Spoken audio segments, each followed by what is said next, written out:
Oy, grabiness mga kabetsen. So, wala lang. Gusto ko lang yung grabiness kasi bet ko yung grabiness na yung sa TikTok ko. Basta yung nagbebenta ng mangga. Ayan, tingnan nyo. Nakita nyo naman yun, diba? Naghihi Yung, siya yung doon. goat.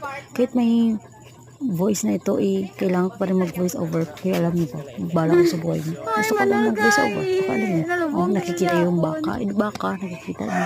Ayan, tupa, Ikaw nakikita guys, niyo. ano Ayan, yung nakikita sila yung tupa. kapakato Charot sa video. lang. Kinakaptan So, nila for ito this gamay. video, guys, pumunta kami nito sa sa farm sa Aroman sa DA sa Carmen, North Cotabato, and I am a veterinary student na nag-aaral sa University of Southern Mindanao, Philippines. And ayan, kung nakikita nyo yung mga baka, guys, tingnan nyo yan, yung mga kasama ko sa kabayo yan sila dalawa. Charot lang.